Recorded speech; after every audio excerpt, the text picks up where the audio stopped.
Hello everyone, welcome to Naira study hub. आज हम लोग डीएलएड थर्ड सेमेस्टर के 2022 का साइंस का पेपर सॉल्व करेंगे। सो प्लीज़ वीडियो को लास्ट तक ज़रूर देखें, वीडियो को बिल्कुल भी स्किप ना करें, क्योंकि देखिए ये आप लोगों के लिए मोस्ट इम्पॉर्टेंट क्लास है। तो चलते हैं आज की सीरीज़ का फर्स्ट नंबर क्वेश्चन देख लेते हैं। फर्स्ट नंबर क्वेश्चन है, पृथ्वी प्रत्येक वस्तु को अपनी ओर खींचती है, यह बताया। तो यह किसने बताया, देखते हैं, ऑप्शन देख लेते हैं। इसमें ऑप्शन है अल्बर्ट आइंस्टीन ने, सेकंड नंबर पर है सीवी रमन ने, थर्ड नंबर पर है आइजैक न्यूटन ने, या फोर्थ नंबर पर है एसएन बोस ने। तो आइए इसका राइट आंसर जान लेते हैं। तो इसका राइट आंसर आपका देखिए थर्ड ऑप्शन यानी कि आइजैक न्यूटन ने। इसके बारे में अगर बात की जाए तो देखिए फ्रेंड्स, अगर हम कोई चीज़ ऊपर फेंकते हैं तो वो चीज़ें नीचे आकर गिरती हैं। इसका क्या रीज़न होता है? तो पृथ्वी अपनी तरफ हर एक चीज़ को खींचती है। वह किसके कारण? तो वह गुरुत्वाकर्षण बल लगाती है। और यह किसने बताया? तो यह आइजैक न्यूटन ने बताया। तो इस तरह आपका जो थर्ड ऑप्शन है वो आपका राइट हो जाता है। उसके बाद चलते हैं नेक्स्ट क्वेश्चन की तरफ। नेक्स्ट क्वेश्चन है, कुम्हार के चाक की गति होती है। तो देखिए, कुम्हार के चाक की जो गति होती है वो फर्स्ट नंबर पर घूर्णन, या सेकंड नंबर पर सरल रेखीय, या थर्ड नंबर पर वृत्तीय, या फोर्थ नंबर पर दोलन। तो इसमें जो आपका राइट आंसर हो जाता है वो हो जाता है घूर्णन, यानी देखिए घूर्णन गति। तो जब कोई वस्तु अक्ष पर गति करती है, यानी कि अपने ही अक्ष पर गति करती है, तो वह गति कौन सी गति कहलाती है? तो वह घूर्णन गति कहलाती है। उसके बाद चलते हैं नेक्स्ट क्वेश्चन की तरफ। नेक्स्ट क्वेश्चन है, सामान्यतः वृक्ष की लंबाई होती है। तो यहाँ पे देखिए पेड़ पौधे, छोटे पेड़ पौधे उनकी नहीं, जो विशाल वृक्ष होते हैं उनकी बात हो रही है। तो देखिए फर्स्ट नंबर पर है 0.5 मीटर से 0 यानी 1.0 मीटर, सेकंड नंबर पर है 1.0 मीटर से 3.0 मीटर, थर्ड नंबर पर है 3.0 मीटर से 30 मीटर, और देखिए फोर्थ नंबर पर है 30 मीटर से अधिक। तो इसका जो राइट आंसर है वो आपका देखिए थर्ड नंबर का ऑप्शन जो है, यानी कि 3.0 मीटर से 30 मीटर, ये आपका राइट आंसर हो जाता है। उसके बाद चलते हैं नेक्स्ट क्वेश्चन की तरफ। नेक्स्ट क्वेश्चन है, प्रथम प्रकार के उत्तोलक का उदाहरण है। तो इसमें देखिए फर्स्ट ऑप्शन हो जाता है सरौता, सेकंड नंबर पर हो जाता है नेल कटर, थर्ड नंबर पर हो जाता है सीढ़ी, और फोर्थ नंबर पर हो जाता है हैंडपंप। तो देखिए प्रथम प्रकार के उत्तोलक का उदाहरण है, तो इसमें जो फोर्थ नंबर का ऑप्शन है यानी कि हैंडपंप, ये आपका राइट हो जाता है। उसके बाद चलते हैं नेक्स्ट क्वेश्चन की तरफ। अवशेषी अंग होते हैं। तो फर्स्ट नंबर पर देखिए अति आवश्यक, सेकंड नंबर पर आवश्यक, थर्ड नंबर पर अनावश्यक, और फोर्थ नंबर पर है उपरोक्त में से कोई नहीं। तो इसका जो राइट आंसर है वो आपका हो जाता है अनावश्यक। देखिए अवशेषी अंग का मतलब क्या होता है, यानी देखिए अवशेषी अंग अनावश्यक होते हैं, जैसे पूंछ हो गया, निमेशक पटल हो गया, कर्ण पल्लव हो गया, ये आपके अवशेषी यानी अनावश्यक अंग हो जाते हैं, यानी अवशेषी अंग होते हैं। उसके बाद चलते हैं नेक्स्ट क्वेश्चन, यानी कि अति लघु उत्तरीय टाइप क्वेश्चन की तरफ चलते हैं। इसमें देखिए प्रश्न 6 है, तालाब की एक बूंद पानी में सूक्ष्मदर्शी से देखे जाने वाले किन्हीं 4 सूक्ष्म जीवों के नाम लिखिए। तो इसमें फर्स्ट कवक हो जाता है, सेकंड बैक्टीरिया हो जाता है, थर्ड शैवाल हो जाता है, और फोर्थ प्रोटोजोआ हो जाता है। फिर उसके बाद चलते हैं नेक्स्ट क्वेश्चन की तरफ। नेक्स्ट क्वेश्चन है आपका, देखिए सभी हरे पेड़ पौधे स्वयंपोषी क्यों कहलाते हैं? तो ऐसे जीव जो अपना भोजन स्वयं बनाते हैं वे स्वयंपोषी कहलाते हैं। सारे हरे पौधे सूर्य के प्रकाश की उपस्थिति में प्रकाश संश्लेषण की क्रिया द्वारा अपना भोजन स्वयं बनाते हैं। उसके बाद चलते हैं नेक्स्ट क्वेश्चन की तरफ। फ्रेंड्स नेक्स्ट क्वेश्चन की तरफ चलने से पहले अगर आप हमारे चैनल पर नए हैं तो प्लीज़ चैनल को सब्सक्राइब ज़रूर कर लें, और अगर आपको वीडियो अच्छी लगे तो प्लीज़ एक लाइक भी ज़रूर कर दें, और हो सके तो अपने कम से कम 5 फ्रेंड में तो ये वीडियो शेयर ज़रूर करें, जिससे उनको भी लाभ हो सके। चलते हैं नेक्स्ट क्वेश्चन की तरफ। नेक्स्ट क्वेश्चन है, कैरामेल क्या है तथा इसका उपयोग क्या है? तो इसका जो आंसर है वो जान लेते हैं। कैरामेल क्या होता है? तो भुनी हुई शक्कर होती है। और देखिए इसका उपयोग क्या है? तो इसका उपयोग देखिए किसी भी चीज़ में डालेंगे तो यह मिठास बढ़ाएगी, ठीक है ना। उसके बाद देखिए सेकेंड नंबर पर हो जाता है, इसका उपयोग भोज्य पदार्थ को कलर करने में किया जाता है। और देखिए थर्ड नंबर पर हो जाता है, इसका उपयोग कैंडी बनाने में होता है। उसके बाद चलते हैं नेक्स्ट क्वेश्चन की तरफ। नेक्स्ट क्वेश्चन है, रात में तारे क्यों टिमटिमाते हैं? तो देखिए तारे वायुमंडलीय परिवर्तन के कारण टिमटिमाते हैं। किसके कारण टिमटिमाते हैं? तो वायुमंडलीय अपवर्तन के कारण टिमटिमाते हैं। और पृथ्वी के वायुमंडल में जैसे ही ये प्रवेश करते हैं, प्रवेश करने के बाद पृथ्वी का जो पृष्ठ होता है उस पर पहुंचने तक तारे का जो प्रकाश होता है वह अपवर्तित होता रहता है। इसी कारण तारे रात में टिमटिमाते हुए दिखते हैं।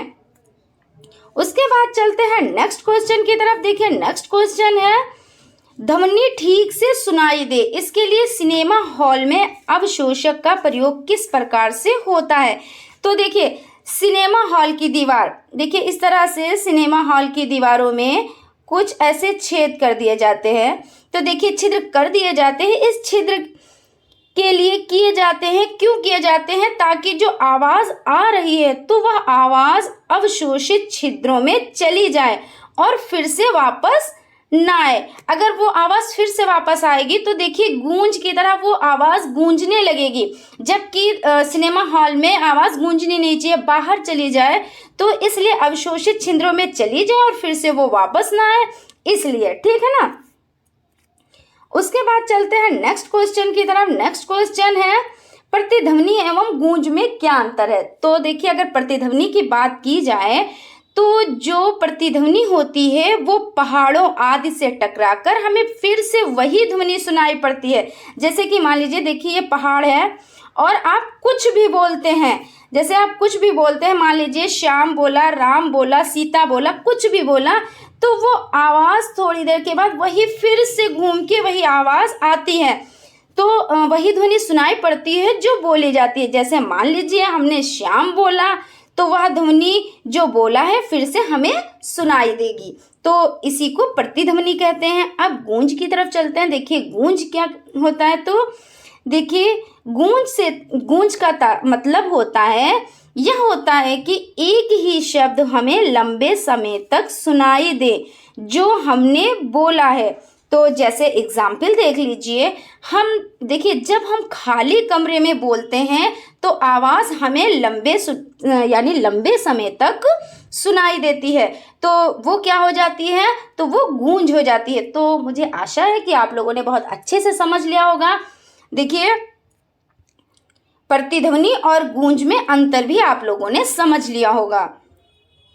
चलते हैं नेक्स्ट क्वेश्चन की तरफ। लघुत्तरीय प्रश्न टाइप क्वेश्चन देख लेते हैं।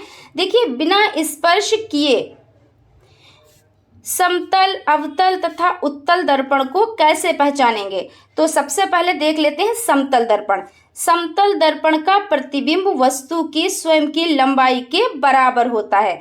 समतल दर्पण से वस्तु का प्रतिबिंब उतना ही पीछे बनता है जितनी वस्तु दर्पण के आगे होती है। अब देखिए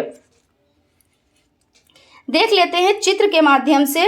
देखिए अब जैसे कि कोई दर्पण है और उसमें कोई वस्तु रखी हुई है, देखिए तो जितनी बड़ी इधर रखी हुई है उतनी ही बड़ी दिखाई देगी। तो ये कौन सा दर्पण हो गया? तो ये समतल दर्पण। समान दिखाई दे, समतल का मतलब देखिए सा से हो गया समतल और सा से ही हो गया समान। सा से क्या हो गया? समतल, आप लोग इस तरीके से अच्छे से याद रख सकते हैं, इसमें कंफ्यूज नहीं होंगे, वरना क्या होगा देखिए समतल और अवतल और उत्तल में आप लोग कंफ्यूज हो जाएंगे। तो मैं आप लोगों को ट्रिक वाइज बता रही हूँ, आप लोग इसको फॉलो करिएगा तो आप लोगों को अच्छे से समझ में आएगा और आप लोग कंफ्यूज नहीं होंगे। देखिए सा से हो जाता है समतल और सा से हो जाता है समान। तो जब समतल दर्पण क्या होता है, जब जैसा आप जितना बड़ा आप रखेंगे, यानी कि जितनी बड़ी आप वस्तु रखेंगे उतनी ही बड़ी वस्तु आपको दिखाई देगी। तो किसमें, तो समतल दर्पण में। अब देख लेते हैं अवतल दर्पण, इसको भी समझ लेते हैं। जो लेंस बीच में पतले तथा किनारे पर मोटे होते हैं उन्हें अवतल लेंस अथवा अपसारी लेंस कहते हैं। इसकी देखिए जो खासियत होती है, इसमें क्या होता है, जैसे कि कोई वस्तु छोटी रखी हुई है, क्या रखी हुई है, जैसे दर्पण के सामने कोई वस्तु छोटी रखी हुई है तो वो क्या कैसी दिखाई देगी, वो बड़ी दिखाई देगी। अब आप इसको देखिए कैसे याद रख सकते हैं, अवतल। अवतल देखिए लिखने में आ, वा, ता और ला 4 वर्ड होते हैं। और देखिए उत्तल अपने आप में छोटा वर्ड लगता है, क्योंकि उसमें छोटा ऊ, आधा ता और ला, तो थोड़ा सा उसमें छोटा होता है वो वर्ड, उसमें जो शब्द जुड़े होते हैं वो थोड़ा सा छोटा, क्योंकि ट्रिक देखिए ऐसे ही बनती है और आप लोगों को ऐसे ही ध्यान में रखना होगा।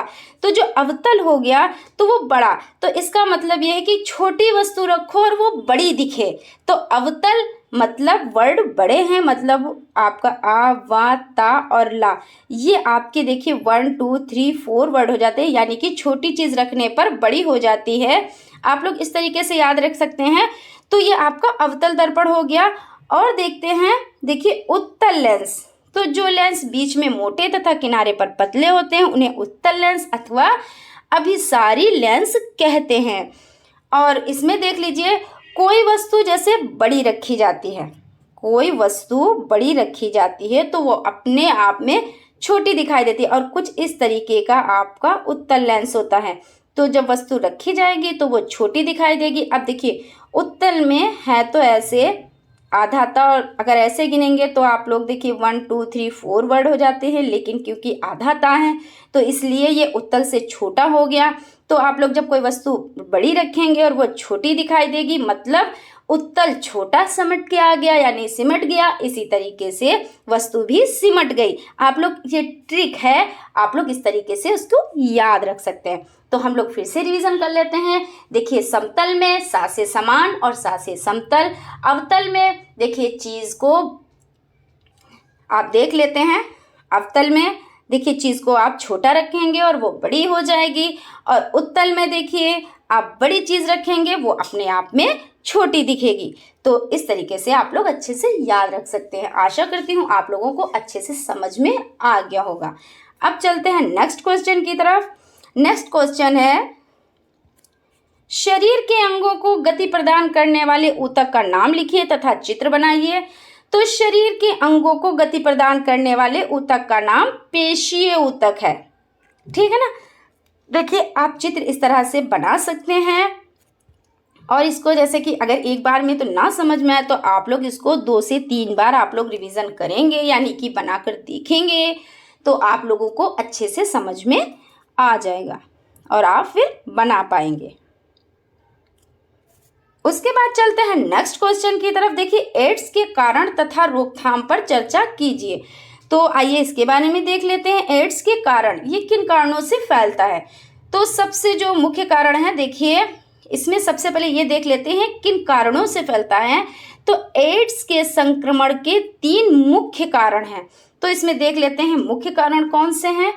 तो असुरक्षित यौन संबंधों से, सेकेंड नंबर पर है रक्त के आदान प्रदान, तथा थर्ड नंबर पर है माँ से शिशु में संक्रमण द्वारा। ये आप लोगों के मुख्य 3 कारण हो जाते हैं। अब रोकथाम देख लेते हैं, कैसे इसकी रोकथाम की जा सकती है। तो रोकथाम फर्स्ट नंबर पर है जीवन साथी के अलावा किसी अन्य से यौन संबंध नहीं रखें। सेकेंड नंबर पर हो जाता है मादक औषधियों के आदि व्यक्ति के द्वारा उपयोग में ली गई सिरिंज व सुई का उपयोग ना करें। और थर्ड नंबर पर हो जाता है एड्स पीड़ित महिलाएं गर्भधारण ना करें, क्योंकि उनसे पैदा होने वाले शिशु को यह रोग लग सकता है। उसके बाद चलते हैं नेक्स्ट क्वेश्चन की तरफ। नेक्स्ट क्वेश्चन है, प्रकीर्ण से क्या समझते हैं, उदाहरण देकर समझाइए। तो देखिए प्रकीर्ण, सबसे पहले प्रकीर्ण को समझ लेते हैं कि ये क्या होता है। तो प्रकीर्ण का अर्थ होता है फैलाव, ठीक है ना। देखिए बीजों का प्रकीर्ण, तो बीजों का एक स्थान से दूसरे स्थान तक पहुंचाना बीजों का प्रकीर्ण कहलाता है। और देखिए ये किन किन द्वारा होता है, तो सबसे पहले वायु द्वारा। बीजों का प्रकीर्ण में वायु सबसे महत्वपूर्ण है। क्यों? देखिए आप लोग बहुत अच्छे से जानते होंगे, जैसे मान लीजिए कोई पुष्प है और उसके जो है छोटे छोटे जो पंखुड़ियाँ होती हैं या जो है उसके फूल होते हैं वो उड़ जाते हैं, वायु में उड़ गए और वो दूसरे स्थान पर जाकर गिरे और वहीं पर वो पौधे उगाते हैं। अब कुछ लोग ये सोचते हैं कि ये पौधे यहाँ पर कैसे आ गए, किसने लगाया। ऐसी ऐसी जगहों पे आप पेड़ पौधे पाएंगे जहाँ पे मनुष्य का पहुँचना भी ऐसा लगता है कि यहाँ पे मनुष्य पहुँच ही नहीं सकता, और वहाँ पे पेड़ पौधे होते हैं। तो ये प्रकीर्ण द्वारा होता है, जो हवा के द्वारा, जैसे कि छोटे पुष्प हैं वो उड़ गए और वहाँ पे पौधे लगे। कभी कभी आप लोगों ने देखा होगा बिना प्लास्टर की दीवारों में, दीवार में ऊपर की तरफ पौधे उगे हुए होते हैं, या प्लास्टर भी होता है उसमें थोड़ी सी अगर कहीं पे हो गया, कुछ डैमेज हो गया और वहाँ पे भी पौधे उगे होते। तो ऐसा तो है नहीं कि मनुष्य ने उसको लगाया है या दीवार में उस पौधे को लगाया है। तो ये क्या है, तो ये हवा के द्वारा इसका प्रकीर्ण होता है। उसके बाद देख लेते हैं पानी द्वारा। तो जल के भीतर या उसके निकट उगने वाले पौधों में फलों या बीजों का प्रकीर्ण जल द्वारा किया जाता है। अब देखिए इसको समझ लेते हैं। सबसे पहले अगर देखिए जैसे तालाब के किनारे नारियल के वृक्ष लगे हुए हैं और वो जो उसका फल है यानी कि नारियल है वो पानी में यानी तालाब में पेड़ से गिरा और तालाब में बह गया। वो बहते बहते जहाँ पे वो रुका जाके तो वहाँ पे क्या हो गया, उसका पौधा बन गया। तो इस तरीके से क्या होता है, पानी द्वारा। अब देख लेते हैं जंतुओं और पशुओं द्वारा। देखिए कुछ पौधों के फलों में कांटे होते हैं जिनकी मदद से जीव जंतुओं में चिपक जाते हैं, इस प्रकार दूर तक वे चले जाते हैं। कहने का तात्पर्य है, देखिए आपने देखा होगा कभी कभी जैसे भैंस है या ऐसे बकरियां हैं या ऐसे गाय हैं, अब वो है मैदान में है और उनके जो कुछ पुष्प ऐसे होते हैं या कुछ फूल ऐसे होते हैं या कुछ फल ऐसे होते हैं जिनमें कांटे होते हैं और वो उनकी जो है त्वचा पर चिपक जाते हैं। फिर वो जहाँ तक जैसे दूर तक वो चली जाती हैं और कहीं पर भी वो जो चिपके हुए होते हैं वो गिर जाते हैं और इस तरीके से वहाँ पर उस तरह का पौधा उगाता है। तो इस तरीके से जंतुओं और पशुओं द्वारा भी होता है। और देख लीजिए पक्षियों द्वारा। अगर पक्षियों द्वारा बात की जाए यानी कि पक्षियों के द्वारा प्रकीर्ण कैसे होता है, तो बीजों का छितराव या बिखराव पक्षियों द्वारा होता है। अब जैसे पक्षी हैं, उन्होंने अपनी चोंच में कुछ भी दबा लिया, यानी कि मान लीजिए अमरूद ही दबा लिया, तो उसके जो बीज होते हैं उसको ये तो नहीं मालूम है कि ये कहाँ पे गिरेगा, लेकिन वो उड़ते उड़ते वो कहीं पे भी गिर सकता है। इस तरह से वो पौधा बन जाता है। तो ये पक्षियों द्वारा इसका छितराव हो गया। अब देख लेते हैं नेक्स्ट क्वेश्चन। नेक्स्ट क्वेश्चन है जलीय पौधों के गुण उदाहरण देकर समझाएं। तो देखिए जलीय पौधों के गुण, तो इनकी जो पत्तियां होती हैं वो बहुत ही मुलायम होती हैं। सेकंड नंबर पर है इनके तने लंबे और मुलायम होते हैं, जैसे जलकुंभी हो गया, केला हो गया, ये नमी में पाए जाते हैं। इनकी पत्तियां सतह पर आकर तैरती हैं। आपने देखा होगा कमल की जो पत्तियां हैं वो देखिए सतह पर इस तरीके से तैरती हैं। अब देख लेते हैं, देखिए सुचालक तथा कुचालक पदार्थों में अंतर उदाहरण देकर समझाएं। तो सबसे पहले देख लेते हैं सुचालक। सुचालक वे पदार्थ जिनमें आवेश एक स्थान से दूसरे स्थान को सुगमता से प्रवाहित हो जाता है, विद्युत के चालक अथवा सुचालक कहलाते हैं। और देखिए इसमें कुचालक में देख लेते हैं वे पदार्थ जिनमें आवेश का प्रवाह नहीं हो सकता, विद्युत के कुचालक या अचालक विद्युत रोधी कहलाते हैं। सेकंड नंबर पर देख लेते हैं चालक के आवेश का प्रवाह, उनमें उपस्थित मुक्त इलेक्ट्रॉनों की संख्या बहुत अधिक होती है, सुचालक कहलाते हैं। और देखिए कुचालक देख लेते हैं ऐसे पदार्थ जिनमें आवेशों का संचरण या प्रवाह नहीं होता, वे कुचालक कहलाते हैं। उसके बाद देख लेते हैं नेक्स्ट क्वेश्चन, यानी कि आज की सीरीज का लास्ट क्वेश्चन देख लेते हैं चंद्र ग्रहण को चित्र की सहायता से समझाएं। तो देखिए सबसे पहले हम चित्र देख लेते हैं। देखिए ये हो जाता है सूर्य जो अपने ही स्थान पर रहता है, और ये हो गई पृथ्वी, और ये हो गया चंद्रमा। अब यहाँ पे चंद्र ग्रहण के बारे में बताना है, तो आप लोग देख लें चंद्र ग्रहण का चित्र है। तो इसके बारे में अगर बात की जाए, देखिए पूर्णिमा के दिन जब सूर्य और चंद्रमा के बीच पृथ्वी आ जाती है तो उसकी छाया चंद्रमा पर पड़ती है। इससे चंद्रमा का छाया वाला भाग अंधकारमय हो जाता है, और इस स्थिति में जब हम धरती से चांद को देखते हैं तो वह भाग हमें काला दिखाई पड़ता है। इसी वजह से इसे चंद्र ग्रहण कहा जाता है। अब देखिए अगर बात की जाए कि सूर्य ग्रहण और चंद्र ग्रहण, क्योंकि इस तरह से भी क्वेश्चन आ जाता है। अब यहाँ पे आया है कि चंद्र ग्रहण और सूर्य ग्रहण भी आ सकता है, और ये कब होता है, तो आप लोग कंफ्यूज हो जाते हैं कि चंद्र ग्रहण पूर्णिमा को होता है या सूर्य ग्रहण पूर्णिमा को होता है या अमावस्या को होता है। तो आप लोग इस चीज़ को लेके बहुत कंफ्यूज होंगे, क्योंकि ये प्रॉब्लम आती है। तो मैं आपको बताती हूँ एक ट्रिक। देखिए जब आप लोग इसको याद करें तो देखिए चंद्र,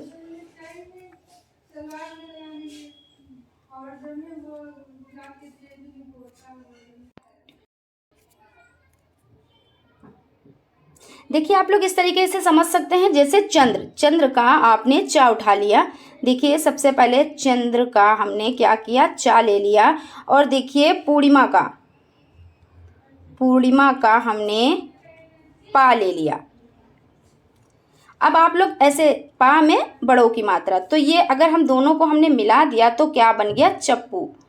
तो हम लोग इस तरीके से याद रख सकते हैं कि चप्पू यानी कि चंद्र ग्रहण पूर्णिमा को पड़ता है, और सूर्य ग्रहण, तो सूर्य का देखिए आप लोग सूर्य का